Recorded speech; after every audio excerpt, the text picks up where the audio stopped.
heroes. This is Stan Lee coming at you. Want you to know, Marvel has always been and always will be a reflection of the world right outside our window. That world may change and evolve, but the one thing that will never change is the way we tell our stories of heroism. Those stories have room for everyone, regardless of their race, gender, religion, or color of their skin. The only things we don't have room for are hatred, intolerance, and bigotry. That man next to you, he's your brother. That woman over there, she's your sister. And that kid walking by, hey, who knows? He may have the proportionate strength of a spider. We're all part of one big family, the human family, and we all come together in the body of Marvel. And you're part of that family. You're part of the Marvel universe that moves ever upward and onward to greater glory. In other words, Excelsior!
Hey everybody, welcome to the Game Changer. Welcome to a very special edition of it. I am indeed Nate the Effing Great, and this is for the first time ever. We are calling it an honor cast. An honor cast paying tribute as well as honor to the one and only Mr. Stan Lee, who passed away this past Monday. And honestly, I cannot think of two better people that I would be doing this with, the people I'm joined with right now. First off, you know her, you love her. She is indeed one of my co-hosts, the one and only VicTori Belle. Good morning, VicTori Belle. Hey, thanks for having me on again. And I'm excited to talk about somebody so spectacular and extraordinary as Mr. Stan Lee. And guys, making his debut, his return to the podcast world, he is somebody that you might remember from great podcasts such as the Smart Money Podcast as well as the Elite Ringside Network Podcast. Welcomed here, one of my other co-hosts from The Game Changer. He is indeed Mr. AJ Jensen. Welcome, AJ. It's good to have you on, bud. Hey, what's going on, buddy? Oh, man. Honestly, I wish that, the first episode having you back would be on better, ground. But honestly, as soon as we mentioned everything that went on this week, we knew that we had to do this podcast. And honestly, I'm very happy that you get to be a part of this. So let's just go right into it, guys. Stan Lee. What can you honestly say more about this guy other than extraordinary, one-of-a-kind, and just an absolutely tremendous person? So, AJ, I'm going to start with you, and I'm going to ask this question. What is one of the first things that come to mind? What is your first, first, I would say, memory when it comes to Stan Lee? I mean, God, I don't even know where to begin with this. I started collecting comic books, I can't even remember how long ago I started collecting comics because I was so young. I couldn't tell you the very first comic book I got because I was so young. I know I had to probably be 4, 5, 6 years old. And it was an X-Men comic, I believe. I'm not 100% sure on that. I just know that when I was a kid, X-Men was like my shit. That was like my favorite. I had like all the comic books. I watched the cartoon like crazy. I even got into the older cartoon that came out, God, I don't even remember what year it was, but it actually was not the X-Men cartoon that was on Saturday mornings, which had the theme song that you just played. It was an older one that Stan Lee actually narrated in the beginning of each episode, and yeah, it was just awesome. Like, Stan Lee, I told you this earlier this week, Stan Lee is 100% the reason my childhood was awesome, because of all the comic book characters he created, all the stories he gave us. I do not think the world would be the same place today had it not been for Stan Lee. And the reason I say that is because if you look at every Marvel movie that has been made over the last 8-9 years now, these have been some of the most like, what do you call them, like high budget, like breakthrough box office smash movies that we've had ever, and it was all because of one man named Stan Lee. Definitely, and I think I know the cartoon that you were talking about. Wasn't that the one where they kind of made Wolverine kind of sound like an Aussie? Wasn't that kind of like the first thing that they did with him? Yeah, and it was the like original like yellow and brown outfit, not the yellow and black and blue. Yeah, that's right. I remember that now. It was, man, times definitely have changed. So, Victor Bell, off to you. What are some of your possible like early experiences, your early memories when it came to Stan Lee as well as Marvel? I have to say I loved X-Men too. The X-Men 90s cartoon was something that, our opening theme is like something that I grew up with. I always remember Spider-Man. I always remember his characters being extremely like buff, even though they're like teenagers or something. I'm like, oh, cool, I want to be like that. That was the style back then, when they were struggling, actually, the 80s, 90s.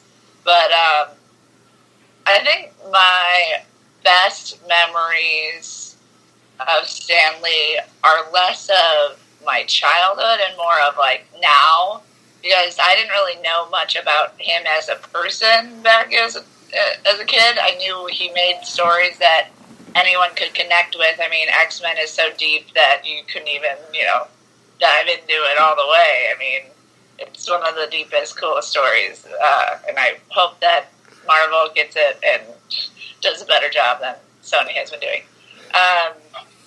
But in general, I think it's really cool how many times I was able to see the guy and just see him interact with fans, and then hear, I'm pretty sure I shared on my page what we had at the start, and just hear somebody talk about comics and entertainment the way he did, and him being such a pivotal player in this entertainment, to be so humble and so down to earth about his stories and what they meant. And, I just think it's also interesting that the guy was 95, he was a different time than we are.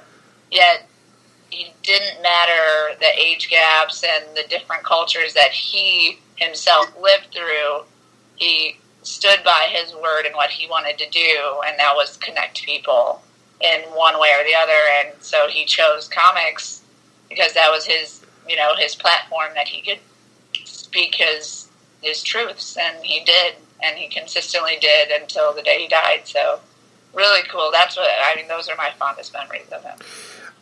For me, I started off with I think it would be the late 90s Spider-Man animated series.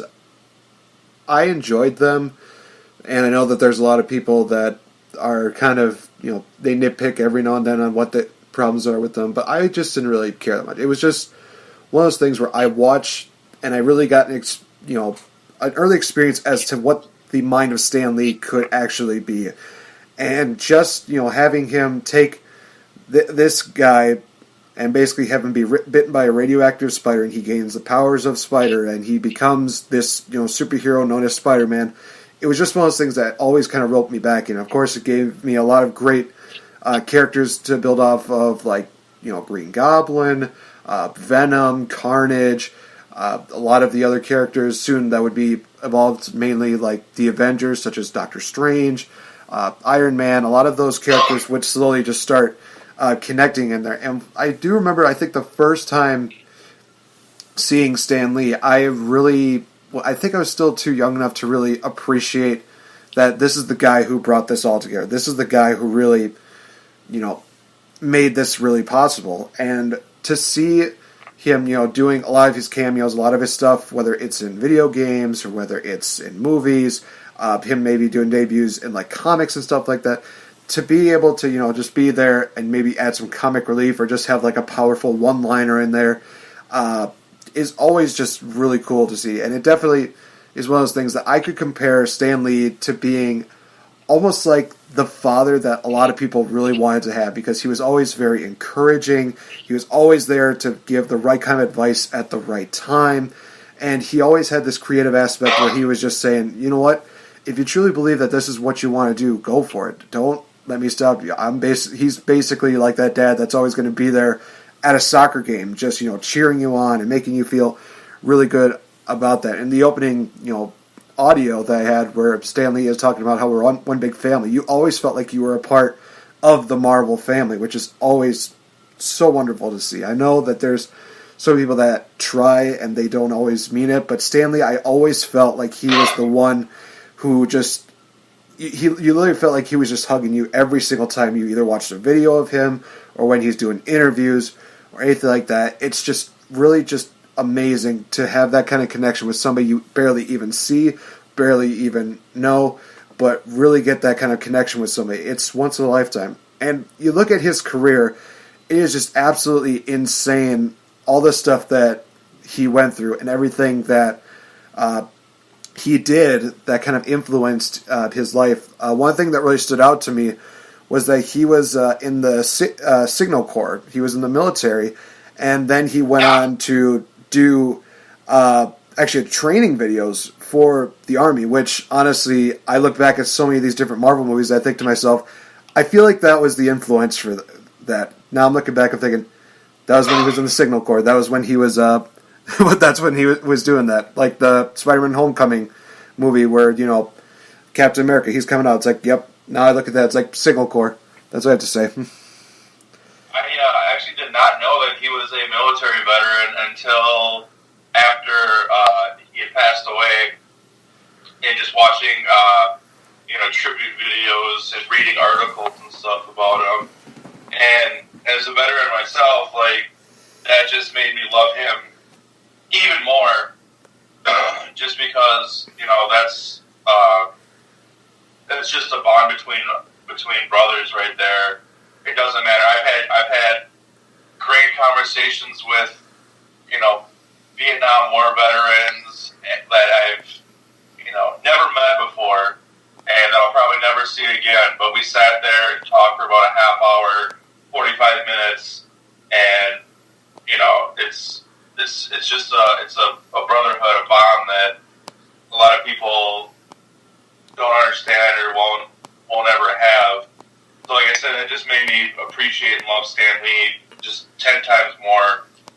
Just knowing that, like, the guy was an inspiration for everybody, and yeah, I can't say enough about him. All I know is just like this week has really sucked. I've kind of been like in a down mood, and it's all because of Stan Lee passing away, and it just sucks.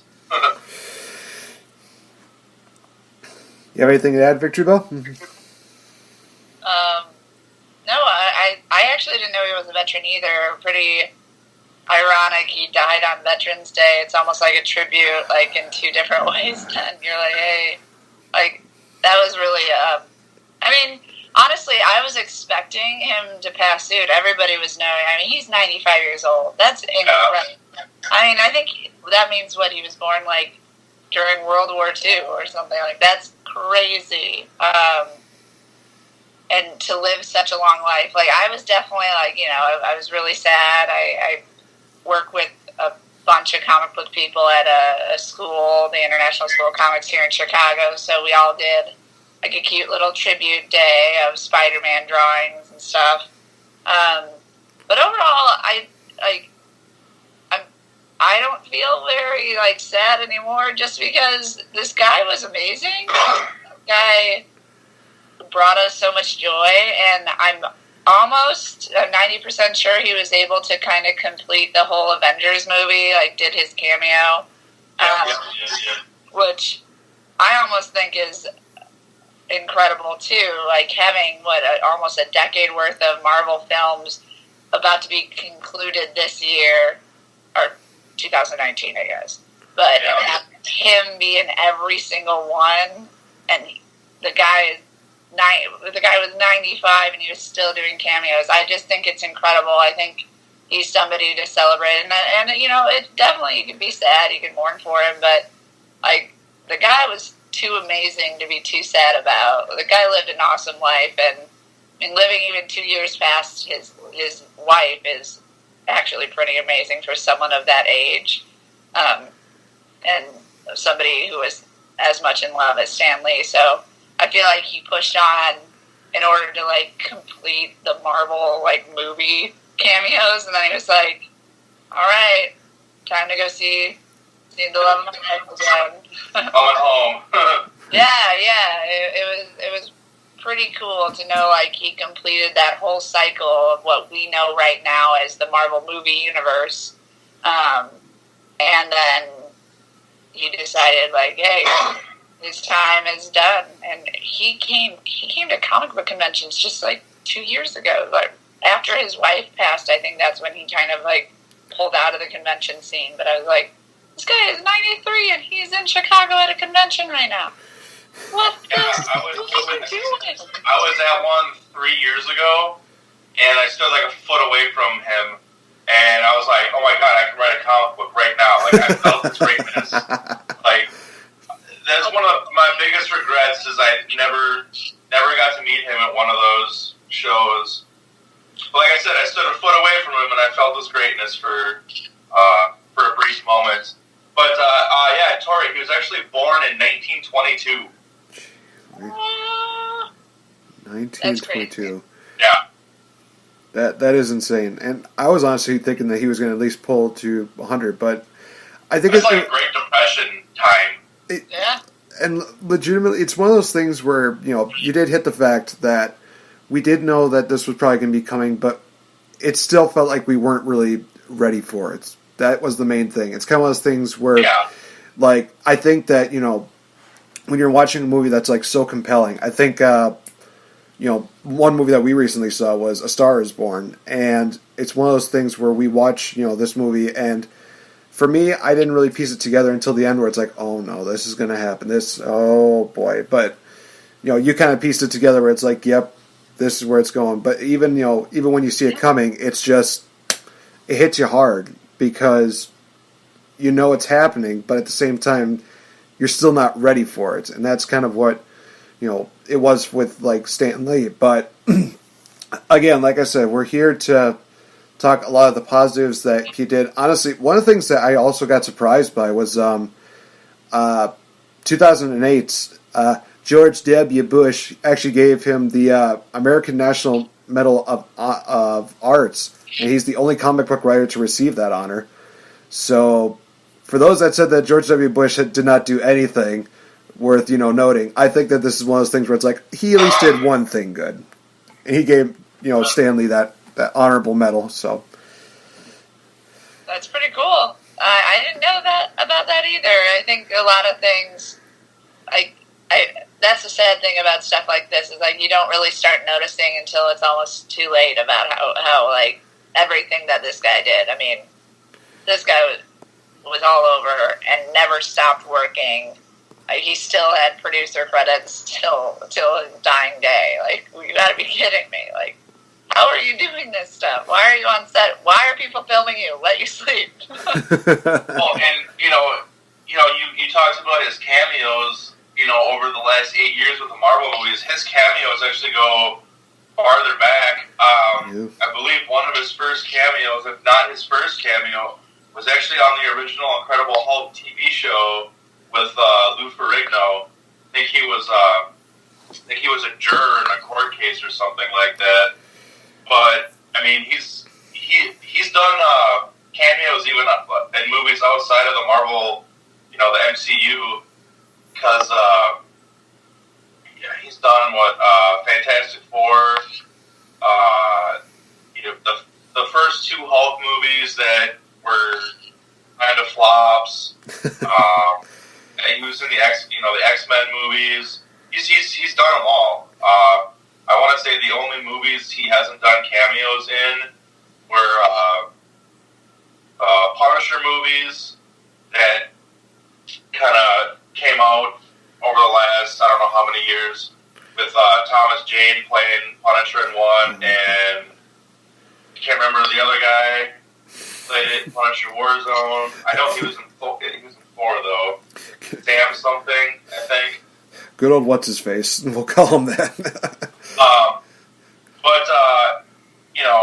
In Blade, the Blade movies, I think he didn't do cameos in. But other than those first rated R ones. Yeah, I'm pretty sure Blade is DC. No, Blade is Marvel. I'm gonna look it up. The more you know. Well, let me put this into perspective. Going off of what AJ said about his cameos, is that all of his Marvel related ones, and like I said, this includes comics, this includes movies, this includes video games. He actually had a grand total of about 56 cameos with all those Marvel related ones, and that's not including a lot of the other ones that he did, outside of Marvel related stuff. AJ, you actually showed me a great clip of one that was not Marvel related. Oh, wow. That's awesome. Oh, yeah, I had no doubt in my mind that Blade was Marvel. I have that Marvel Contest of Champions game on my phone, and I fight him almost every day on it. But yeah, AJ, you showed me that movie Mallrats, because Stan Lee was... Yes! And let's talk about some of our favorite Stan Lee cameos. Obviously, we're not going to name all 56 of them, but definitely some of them. Too many good ones, though. Yeah. So I think that since you introduced the Mallrats one, why don't you kind of talk to us, AJ, about what that cameo was all about and how just absolutely hilarious it was just hearing this guy gushing over Stan Lee. Well, so one of the main characters in the movie Mallrats, Brody, his girlfriend had just broke up with him. His friend was trying to cheer him up, and Stan Lee just so happened to be doing an autograph signing at the comic book store in the mall. You don't see any of this interaction take place, but basically his friend meets Stan Lee, asks him to say, "Hey, my friend just got dumped by his girlfriend. Can you go talk to him? Give him some encouragement." So the scene starts out with Brody staring at through a window of a lingerie store, and up walks Stan Lee, and he just starts. I believe the first thing he says is, "They look happy, don't they?" And he's like, what, the bra and panties? He's like, "No, that couple over there." And it just goes from there, and he's like, this reminds me of a Spider-Man episode I wrote where Peter Parker and Gwen Stacy were out shopping, and of course the Green Goblin showed up and pumpkin bombed the whole place. And he's like, all of a sudden he's like, "Holy shit, you're Stan Lee!" He starts freaking out. He's like, "Oh my god!" He's like, "You're the legend of legends. Let's do the list: X-Men, Spider-Man, Fantastic Four." And then he asks him, he's like, "What about the Thing? Is this dwarf made of rock like the rest of them?" And it's like Stan. He's like, "Oh, we didn't get into that kind of stuff. We didn't talk about that." And then he basically ends up telling him a story about the one that got away and how he would trade all the comic book backs, all the comic books back for just one more day with that one that got away. And then that encourages Brody to go get his ex back. And then you see the scene where Stanley goes up to his friend and he's like, how'd it go? And he's like, yeah, it went pretty good. I just told him this Spider-Man story that I wrote, and it was freaking hilarious. And then didn't he have like some kind of comment where he's just like, I think he's got like a superhero fetish though. Is that gonna be? It's like, yeah, we're gonna work on that. He's got like a superhero genitalia fetish or something. He asked if Richard Reed's dong could stretch like the rest of them, and then of course, yeah, he asked if the Thing's dong is made of rock like the rest of him. And Stanley's like, oh, we don't get into that. We don't get into that. We don't do that. He just sold it, and just the way, again, he sold that story so well that there was that small part of me was like, did this actually like really happen? Because it feels too real to just be one of those things you just make up on the fly. Because Stan Lee was just always so good at that. Obviously, he did a lot of random deals where he was like a postman, or he was just some guy at a bar, or are you Tony Stank?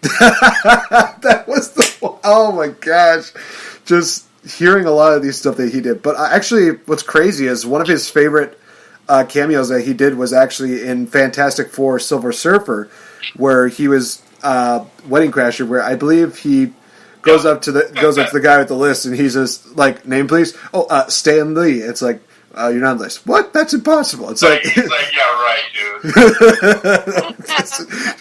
just hearing that banter between the two of them, it's like it's Stan freaking Lee. How can you not? He's not. I don't believe it. I think he's wearing like some kind of makeup or something like that. Whatever. Come on. That's. Oh my gosh. VictoriBelle, do you got one? Do you have a good Stan Lee cameo that stood out to you? Yeah, even though this movie wasn't the best, his presence was just hilarious. I guess one of my favorites is the old Thor, the original Thor movie, when they're all trying to remove the hammer. And he's driving this truck, and all the bumper falls on everything. He's like, "Did it work?" And everybody's like, "Dude, old man, you killed everything. You wrecked your own truck for the sake of a hammer." I love the Mallrats cameo, but I told Nate, I think my favorite ones is kind of like a tie between both of them, and it's the ones he did for Deadpool.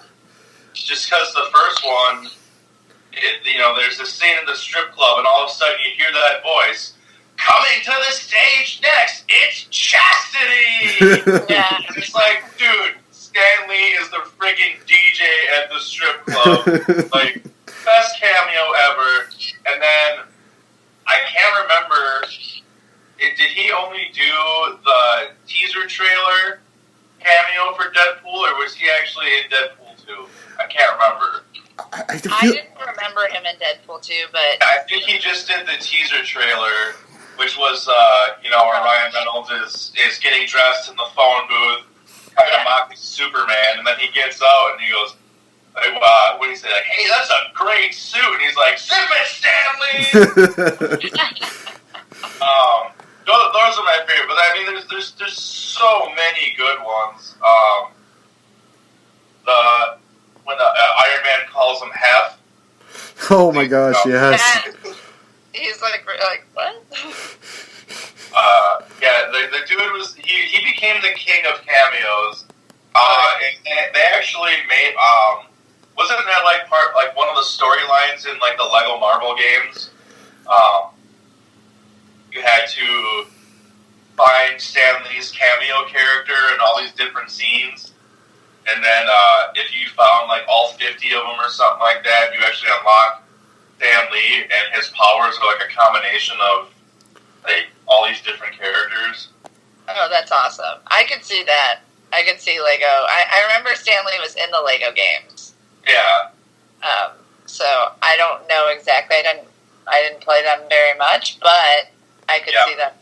If I remember the first one correctly, it was the Stanley's like cameo challenge. You have to find his character hidden in the scene and some of the things, and then you get so many and you unlock him as a character. But yeah, I mean that's how much of a big deal he was to Marvel and all that stuff with the comics and movies and video games. Is they just started putting them in video games too, saying like, yeah, he's gonna make cameos in our video games too. Yeah, why not? I mean, hey, the guy, what a way to continue to make money, though, too. Like, obviously, he's getting royalties on some of these projects, but, like, for somebody who is of age where he can't physically draw as well anymore and do comic books, like, get in those movies. I'm like, hey, smart, man. He actually did do a war veteran cameo, too, in Age of Ultron. Yep. Oh, that's right. I forgot. I'm like, oh, that might have been like his gear he actually wore and stuff. That was another good one too, because what Thor was talking about the alcohol. You're like, oh, let's have some of that, and he's like, this was made of blah blah blah. It's not made for mortal men. And Stanley is like, well, neither was Omaha Beach. And yeah. quit messing around and pour us a shot, Blondie. And the next scene, he's getting carried off all drunk. Excelsior! Oh man. Yeah, there really is too many great cameos to say this is my favorite because,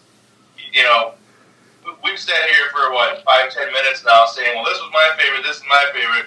And here we are spouting off all these different ones that were absolutely amazing. I will say this. This is kind of, I'm going to pull a trick out of your book, AJ, where you picked like two that were kind of tight. I think that I have in the same boat with two of them. One I believe was in, Captain America: Winter Soldier, if I'm not mistaken, where he's in the museum. He looks around and then he looks at one of the mannequins and he's like, "Oh no, I am so fired!" And there's the Captain America suit just gone. Just hearing him say it's like, oh my god, you can't get fired, dude. You can't get fired. There's no way. But the one that I really take to heart as one of my favorite quotes is actually from probably not my favorite movie, but one that still kind of stands out for certain reasons. And that being Spider-Man 3, where Peter Parker, he's just looking at the Tron, where basically saying like, oh, he's going to be Spider-Man getting the key to the city for saving Gwen Stacy, and Stanley just stands there. He says like, I guess it does. I guess a person can make a difference. Enough said. And it's like, dude, that's literally like the most brilliant line as well as the best cameo I think I've ever seen. That's a really hard one to top for me, and that's one that always stands out because one person does make a difference. That's why I really love the fact that this is the game changer. That it can take one person, it could take one group to just change everything in the blink of an eye, or snap of a finger if we're talking Infinity War. But it's just one of those things that I always look at that and just think, you know what? This is what I like. This is what I'm all about. Totally for it. Just I need more inspirational stuff like that. Did you guys also know that he took not like full on shots, but he did take a couple of shots at DC Comics? There's like a video literally of like him highlighting some of his jokes that he makes about DC. There's one where he talks about how he would have made some of the heroes different for the DC Comics, but one that I actually really enjoyed was him basically trying to make it seem like, it doesn't make sense that Superman can just fly like nothing else, and then he involves science in it. I'm like, what? Then how are you going to... Then he explains the whole Thor deal, where it's like, well, Thor has a hammer. The hammer is strapped to his wrist. He basically takes the hammer, he throws it up. He's attached to the hammer by the wrist, and he goes flying. I'm like, that is literally the most scientific, but one of the coolest things I think I've ever thought of. And I'm literally like, I know it's fiction, but how is it that Marvel is making so much more sense about flying than Superman at this point? I'm not trying to knock on Superman, but it's just one of those things where it's like, okay, that's funny. That's funny that he's taking logic and just make it seem like, oh yeah, anybody could do like this whole floaty thing, but having science behind it and saying like, oh hey, you know this thing called like gravity, or this thing called what was like, I don't know if it's E = mc², but just having like this giant, massive hammer just being flung in one direction, and that's how you're able to fly. I'm literally like, again, science is made cool. Thank you, Stan Lee. I guess he probably explained it differently because I'm like, I don't see no science there. I swing a hammer around and now I'm flying. Okay, but he always had fun with it. And I also mentioned that what's really crazy was the fact that he made a cameo during that Teen Titans Go to the Movies movie, and I was just like, why is he involved in this? And he literally just says, I don't care if this isn't a Marvel movie, I just love making cameos. I'm like, fair enough, Stan Lee. I don't care at this point. I don't care. Whatever. It's Stan Lee. He can do whatever he wants at this point. Right. I just want to be in more movies. Oh, man. But, gosh. Stan Lee should have been in every movie. Like, oh, my gosh. That would have been amazing. Just have him, like, you know. It would have been really weird, but I would have enjoyed it. He's actually the Emperor in, like, Return of the Jedi. Where he's like, Darth Vader, rise. Just seeing him try and do that. Oh my god, I would just be laughing so hard. Not that it would be like that fight. It's just one of those things where it's like just imagining him doing that deal at the end where he's just like, oh, if you won't be turned, then I guess you'll be destroyed. He just starts doing the lightning hands deal. It's like, explain this science here, Stanley. And he's just like, you look down and he's just like, rubbing his feet on like a rug or something like that. It's like, oh, this is how it's working. It's like, only you can somehow make this make sense, Stanley. I don't care. On that note for Star Wars, I would have loved him to just do the voice for one of the stormtroopers. Like, oh my gosh. Something bad happens, and then like Stan Lee does the voice and says something like very Stan Lee-ish that only Stan Lee would say, and everyone laughs. I would love it if he gets blown away. It's literally his voiceover from Winter Soldier where he's just passing by. If somebody can make this into like a video, this would be awesome. Just take this scene where Kylo Ren is just going crazy in that room. He's just wrecking everything. And there's the two stormtroopers that walk in, and then they just start like slowly backing away. But there's Stanley's voice just saying like, "Oh no, I am so gonna get fired for this." Just walking away. Oh my gosh, I want that to be a thing now so much. That would just be hilarious. A lot of other things that you mentioned. Actually, this was one that I didn't know about. Did you know that the Incredible Hulk was originally gray? I did. It's kind of funny because literally they had a problem with the printer, and it printed out weird, and they just ran with it. That was the money. Can't reprint it. that was kind of literally it, and it was just one of those things where he literally said no explanation. He just turns green. I'm like, okay, I feel like I would question this, but at the same time, it's like, you know what? It's fiction. There's no reason for everything, so just giving him back and made a gray Hulk anyways. This is true. Oh my gosh, I wonder if that's where they got the idea for that. Which one was it? Was that the Edward Norton Incredible Hulk, where they kind of had like that grayish Hulk or whatever that one was? Maybe you know what I'm talking about, AJ. He was. Do you mean Abomination? Yeah, that's what I was talking about. That's what I was talking about. Yeah, that was Abomination. Yeah.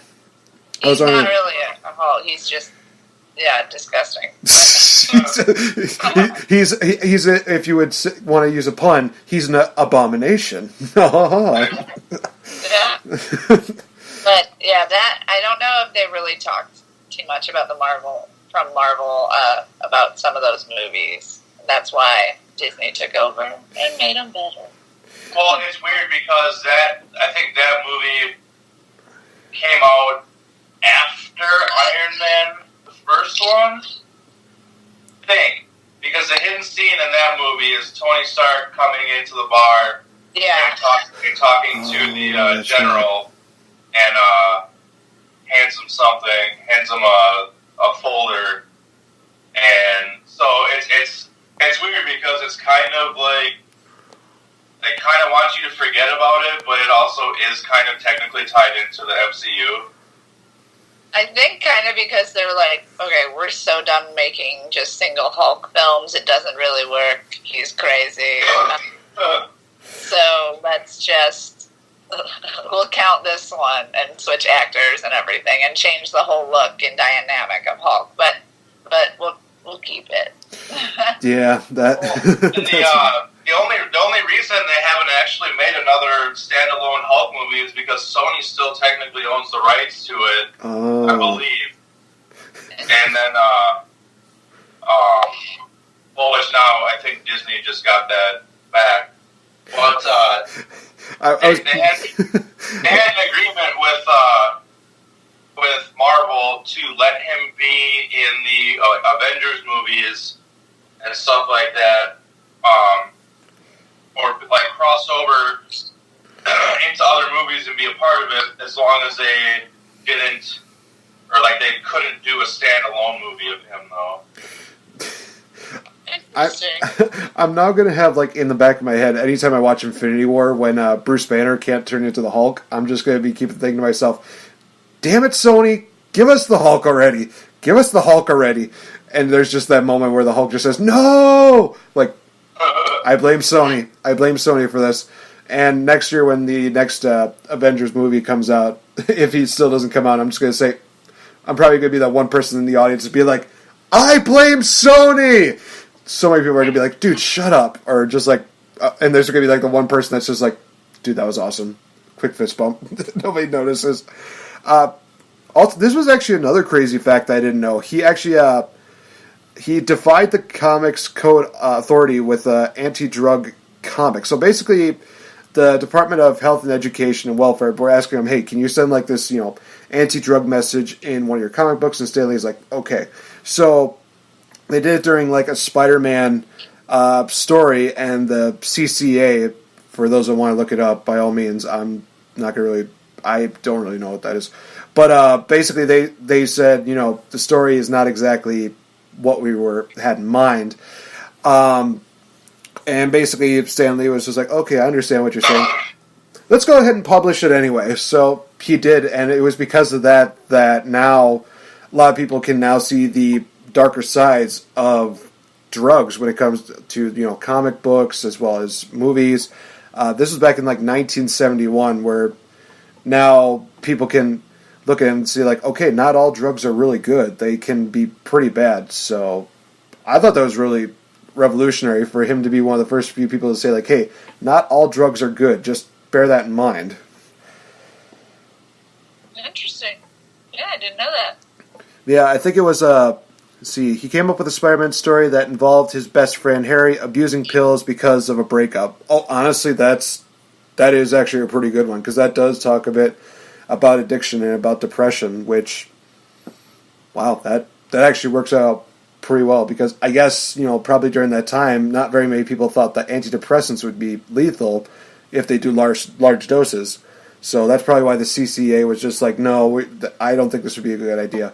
But like I said, Stan Lee is just like, oh, I understand. Thank you for your criticism. We're publishing it anyway. Just...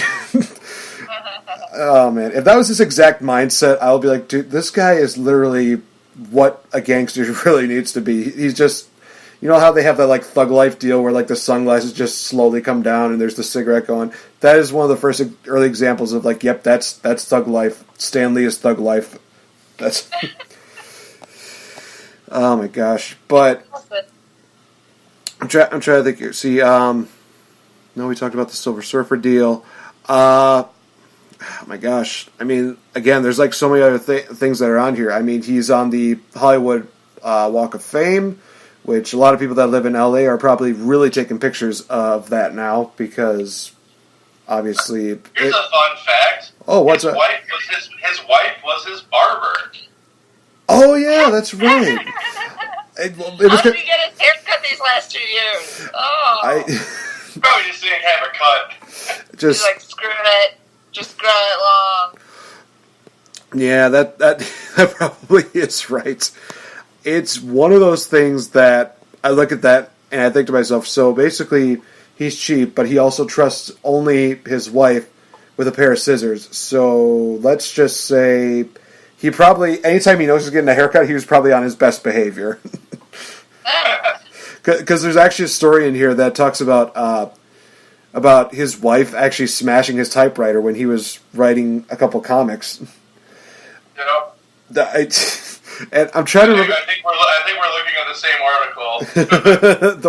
And I'm trying to think, what was the quote that he had in there where he said, like, too bad eBay wasn't popular back then because he could have sold it for like a mint or something like that? It was something like that. Yeah, he's like, this happened before eBay. Too bad I could have auctioned the parts and made a mint. Oh my gosh. Even then, I will say this about Stan Lee, is that he probably gave away criticism, but a lot of times I never really saw him as a guy who did, criticism that would harm people. He would really do a criticism just to kind of, help. He'd say like, hey, yeah, this is not exactly the best way to do it, and here's the reason why. He wouldn't just say, oh, that's stupid, oh, that's dumb, or oh, that's blah, blah, blah. He would have a perfectly good reason behind it. And I think that's always something that we can appreciate, is the fact that, you can be honest, just have facts behind it. Don't just say, oh, your idea is stupid, and then just be like, it's just stupid. There was an episode of Key and Peele where they do a Stan Lee skit where they kind of make fun of the fact that he's super old, and they got like this really young crowd in like the boardroom, like coming up with ideas, and Stan Lee walks in, and it's a guy playing Stan Lee, and he's trying to introduce these new characters, and they're pretty bad characters, and you could just see like these this group of millennial board members are like, oh, this is terrible, and they're like sorry Stan, like, we really appreciate this, but we're just gonna go another way. And all of a sudden he's like, I got this idea about a new comic book. It's about these young board members and how ungrateful they are to the person who created their jobs, and how that person fired all their asses for being insubordinate. And they're all like, yep, love it, we love you, Stan, you're the best, keep it up.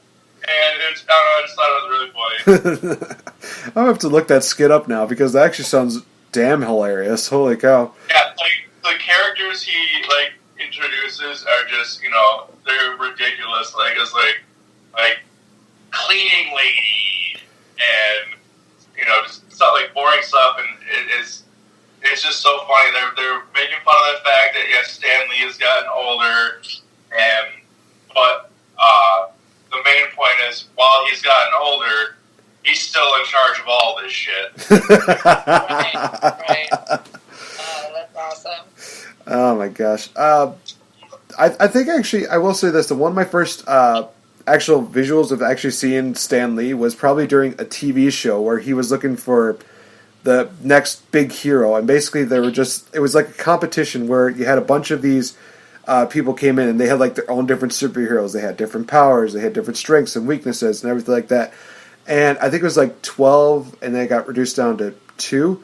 And I remember halfway through the season, there was one guy who literally got eliminated, and as he's leaving, there's this deal where, like, I think like a van pulls up, stuff like that, van door opens, and there's a video of Stan Lee just saying like, dude, you basically suck as a hero, but you would make a tremendous villain. So that kind of goes back to what I was saying before about, he critiques, but he's got a reason behind it. So it's one of those things where he basically says, yeah, you're not really a good superhero, but you would make a really good supervillain. And I think that was the villain of whoever won the competition during that time. I'm trying to think of, gosh, I want to figure out what the name of that TV show was, because it was actually pretty good, where they did a lot of these deals where they did like superhero adventures, they did challenges. It was almost kind of like I want to say maybe like a Survivor type deal, but with superheroes.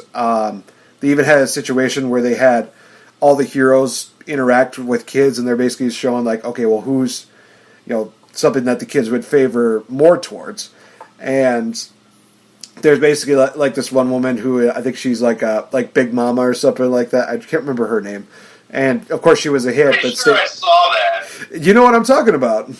Yeah, I can't for the life of me remember it, but when you said, you suck as a superhero, but you'd make a great villain, that popped into my head, and everything else you kind of said after that, I can't think of it, but it all sounds really familiar. I'm trying to remember, like, the superhero. But the fact that, Stan Lee is willing to give people chances to basically say, hey, I want to give you guys a chance. I don't want to just, make everything my own creation. I want to be able to say that, I got inspired because of, these great ideas that you had. And I think it was one of those situations. I think the winner even was, like, featured in, like, a sci-fi movie, which, I mean, all due respect to Sci-Fi Network, that's not exactly a step up in, any career, basically, because you kind of see the really bad CGI animation and story-wise, and yeah, going to a dark place. I'm sorry.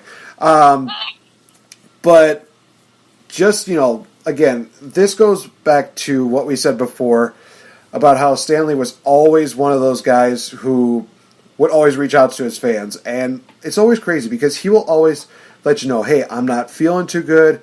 I'm sorry I won't be there at a convention, but I want you guys to know that I thank you for your support and everything like that. He never was, too cocky, too arrogant about it. He was always appreciating the fans and making them feel like, hey, you're the reason why I'm successful. You're the reason why I have a house to live in. You're the reason why I have, a lot of these great things, and I can appreciate that. And it's just always cool to see the wonders and, things that he always created. And the fact that he still was able to, be one of those guys that said, like, hey, what you're doing with, one of our superheroes, what you're doing with Spider-Man, hey, that's good, but it could be, better if you took it in this direction. He still has to have some kind of say where he's like, this is kind of like, what my vision is, and you just kind of do what you want. But it's always really cool to see that. And one of the things that I also found out was really cool was that he actually has a foundation called, ironically enough, the Stan Lee Foundation, in which it focused on literacy, education, and the arts. Its stated goals include supporting programs and ideas that improve access to literacy resources, as well as promoting diversity, national literacy, culture, and the arts. So literally, he's still giving back to people. This was established back in 2010, so the fact that he's that focused on the arts and that focused on the creativity that people have, that he's saying, hey, we want you to explore that more, that's really awesome, because he knew what it's like to, not be given a break. So he wants to be that one that says, hey, we're giving you a break. Why don't you come over? Why don't you show us what you got? Yeah, that's awesome. I mean, he went through a bad period with Marvel where they had to sell off some of his best characters. So I feel like he'd probably strongly relate to people wanting to, try to make some money off of comics. That's definitely a hard route coming from somebody who deals with comic book artists all the time. It's definitely hard to, get your work out there because comics is still, it just isn't doing as well, even though the movies are doing so well.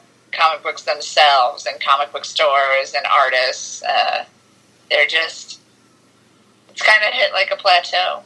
So I personally don't know how to make comic books sell more. I don't like comic books myself. I need more. I buy graphic novels. I have, at least. I don't really anymore. I read normal books. But I love artwork. So, if a graphic novel, a nice thick novel comes out and I'm intrigued, I'm like, okay. I randomly bought the Marvel Runaways just because I saw them at a comic book convention, and there were thick, nice books. And I'm like, oh, that might take me an hour or so. Comic books, they end too quick for me. I'm like, oh, nope. Can't that's kind of like what my issue has been with comics over the last few years. Because when I was young and I collected comics, it wasn't 5 pages long. It was a full comic book, 20, 30 pages. And you go out and look at some comic books nowadays, and it's 5, 10 read it in like 2 minutes, and I think that has bothered me because I'm the same way as you. Like, I pretty much only just buy graphic novels now because, I don't know. If I'm going to sit down and read, I want to sit down and read something for a while, not read something in 2 minutes, go grab another one, read it in 2 minutes, go grab another one. Exactly. I think that does go to one of those situations where Marvel knows how to really get the people that are buying the comics to want to see more and want to read more.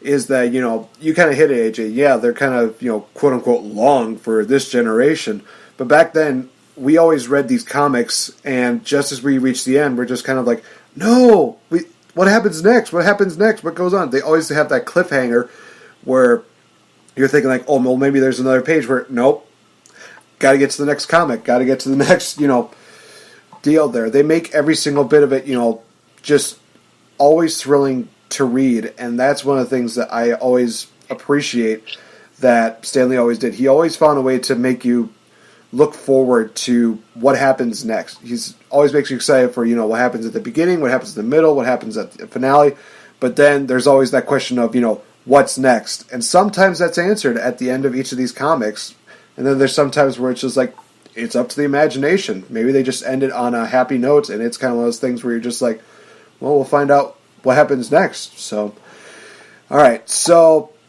we are just about out of time for this episode. So in closing, I think that would be really, really cool for us to, just give our final thoughts on, everything that we've stated throughout the podcast, as well as, final thoughts about Stan Lee, Victory Bell.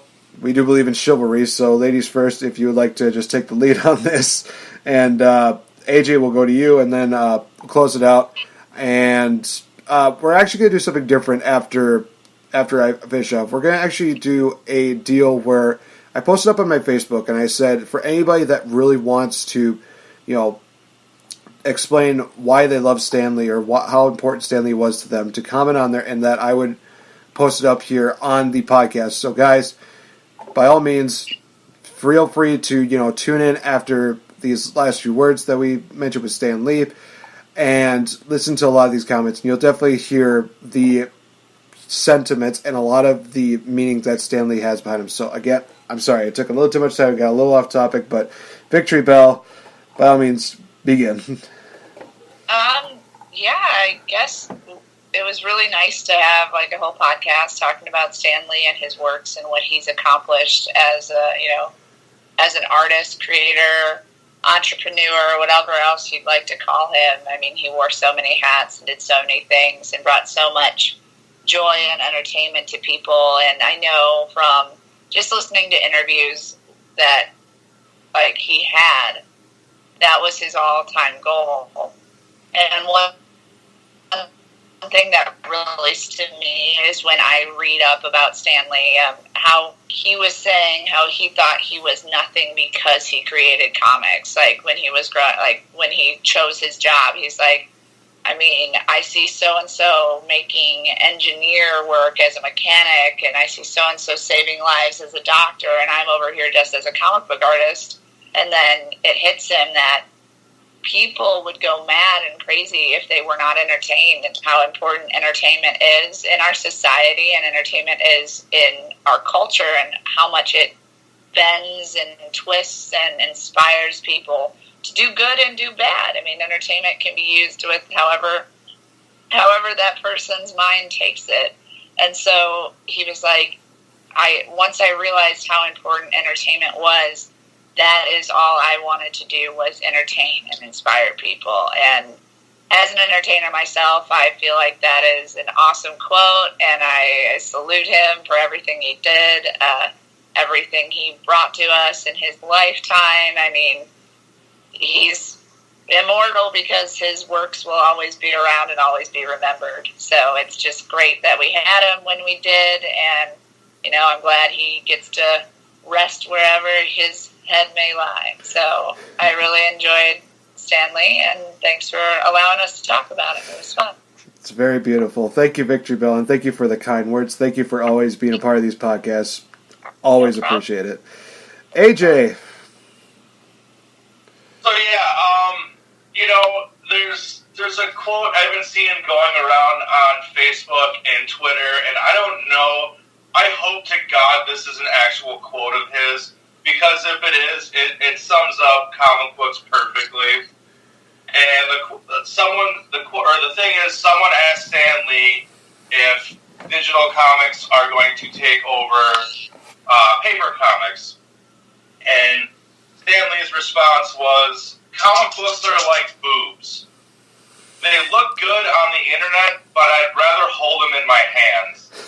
I hope to God that is an actual real thing. I've looked up to try to find it. I haven't seen anything, but like I said, it has been going around, like Facebook and Twitter and stuff like that. And that to me is a lot of things where, I'm one of those people. I've had the comic book app on my phone, and I've had comics, and I've swiped through and read them, but there is something about holding the actual comic book in your hand. And for me, I love the smell of an old comic book. I often go to my dresser drawers and pull out some of my old comics just to smell the paper. And it's weird, but that smell takes me back to a time when I used to sit down. I'd go to the comic book shop, I'd buy my comic books, I'd come home, and I'd sit down and read my comic books all day long. And it was just such a simpler time where I had like no care in the world, and no matter what was going on around me, like if things were good, things were bad, I could always get away from the bad stuff because I had my comic books. And Marvel was always my favorite. As a kid, Marvel was my favorite. Growing up, there's that DC, Marvel. I kind of love them both. But Stan Lee was 100% the reason my childhood was awesome. I stated this earlier, in the show. He's given us so much. Like, we would not have, the comic books, the action figures, the video games, the movies. Like, the movie thing is like one of the biggest things I think in history for comics is this Marvel movie franchise that we have. And it all came from one man, Stan Lee. Like, and it just takes me back to what Nate said earlier in his favorite cameo scene is, I guess one person can make a difference. And if there's one person who definitely made a difference in this world, it is Stan Lee. It sucks that he's gone. He's left an amazing legacy behind. There will never, ever be another Stan Lee ever. He's like the Highlander. There can be only one. And I'm so happy to have been alive during the time that he was creating and making some of these most iconic things in our history. So, and I hope he's happy, reunited with his wife now. She's probably cutting his hair as we speak. And I'm glad that you did this episode and let me be a part of it. Stan is the friggin' man.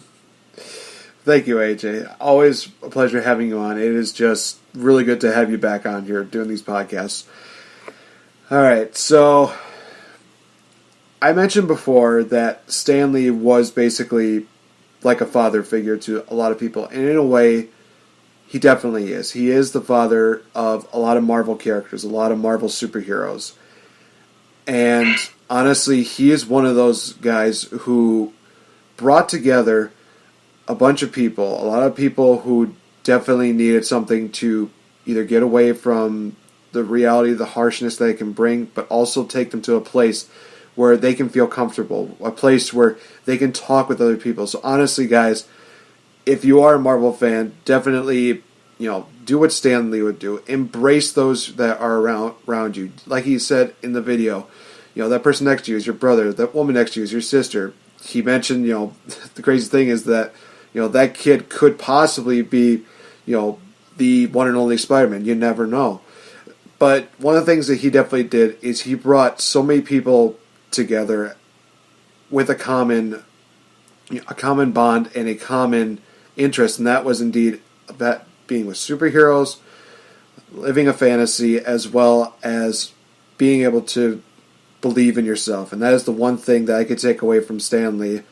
Yes, it is tough pill to swallow, but honestly, like we said, he's in a better place right now. He's enjoying so much, and all the fruits of his labor will definitely never be wasted. Even if people criticize, future Marvel movies, we will still always have those wonderful memories that Stan Lee created, whether it was with comic books, video games, movies, you name it. He's basically done it. Stan Lee is indeed the godfather of comics. He is indeed the father of Marvel, and he is indeed the one and only person that could bring so many people together with a huge common love for superheroes. So, that being said, for Victory Bell and for AJ, been Nate the effing great. Thank you so much for joining us here, guys. As Stan Lee would say, Excelsior. Have a good one, guys, and we'll talk to you in the next episode. Bye-bye. He is in every way responsible for my S.H.I.E.L.D. addiction. Joel Murray. He made my childhood awesome. He is the reason it's cool to be a comic book nerd in today's society. AJ Jensen. He made my childhood fun with X-Men. James Perry. For collecting comic books, creating the heroes that had all my favorite movies and TV shows. He made it cool to love comics. He inspired people to be better, to be true believers no matter what you believed. His cameos in the movies were always memorable. I'm sad I never met him, but have a big box of comics, a passion for superheroes, and many memories to hang on to for life. James Aaron, legendary Frets. Stan Lee is the reason I am a comic book geek and collector. Aaron B. Wood. Stan Lee was the Vinnie Mac of the comic world. Like Vince did with pro wrestling, Stan Lee took an already existing genre and arguably evolved it into mainstream. Part writer, part expert, part hype man, he gave himself and the world heroes that we could identify with. Heroes that were super but had flaws. Unlike Dickweed's Superman, Stan's creations had inherent flaws that made them relatable and genuine. The world lost an icon, but as Stan Lee would say, hey, true believers, in comics is anyone truly ever dead? Jay Boski. Stan Lee created so many worlds that I escaped to. His creations got me through the horrible time, whether as a kid in school or an adult trying my hardest. It's heartbreaking to realize that he is gone, but through his works will be with me forever. Carissa and Demuth. Charisma. Stan Lee will always be remembered as the ultimate hero of the MCU. Rest in peace, Stan the Man. You will not be forgotten. Ian Welsh. He created many amazing characters. My favorite characters are Wolverine, Gambit, Nightcrawler, Colossus, Hulk, and Ghost Rider. Matt Marquardt.